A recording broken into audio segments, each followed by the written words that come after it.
Let's talk a little bit about what's going on here. I'm Justin Hitt from Prosperity Homestead, and we've got Scott Vernon in the Diamond Head tree shredder on the skid steer. And what he's doing is he's clearing up a rectangle here. We talked about it in previous videos that we're going to put a gravel pad in for a barn and storage for this agricultural property here. Now, Scott Vernon is from the Sustainable Homestead Institute, and this equipment is being used to maintain his farms and also to support agricultural related projects that are associated with the Sustainable Homestead Institute. And what he's doing here is what's called farm management and maintenance. So imagine you've got a fence line that every couple of years you're going to go ahead and get the small trees off the fence line. You're going to maintain that fence. You're going to keep that fence going to keep your animals safe.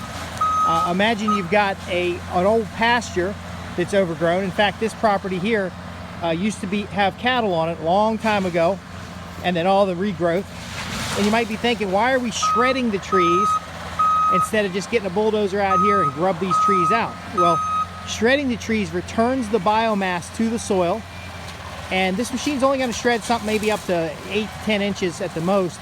A lot of things we have been cutting out by hand that are larger, but it is going to return the biomass to the soil, and then we can scrape off all the topsoil and all the biomass and set it aside and let it compost a little bit. Meanwhile, we can excavate down to the clay, get us a nice level clay pad, bring in some road fill, bring in some gravel to make that pit, to make that area 6 to 8 inches of a gravel foundation. That's what we need underneath our storage area or our barn to get some moisture up underneath the moisture out from the soil out underneath it.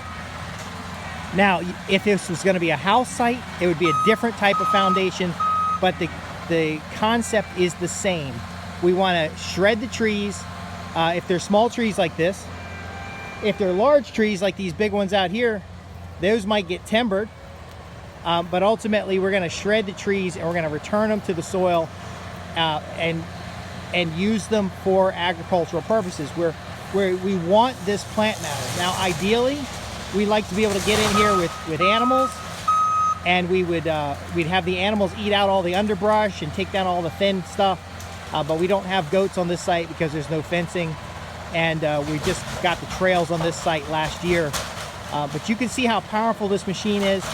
If this was to be done by hand, it would end up being a slash and burn.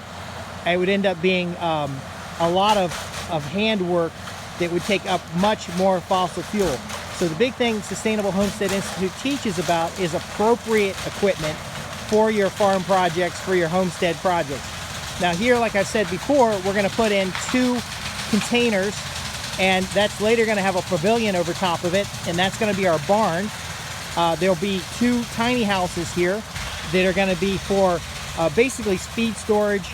It's not really a tiny house, it's just going to be like feed storage, but there'll be power in there. And so that we can, if we are incubating eggs or we're, we have nursery needs for animals. And then, of course, we'll continue to family camp out here, and we'll have provisions to camp on the property. Now, the reason he's clearing out this rectangular area is because the ground is a bit flatter there. So we actually do have an excavator here as well. And of course, you can rent this equipment. You can hire an operator. You can have somebody do a design plan for you. But the right appropriate equipment. Unlike my project at the other place where we had a 25-ton excavator, we're not doing any major earth movement. We're simply taking out the more desirable logs that we can use for a pole building later.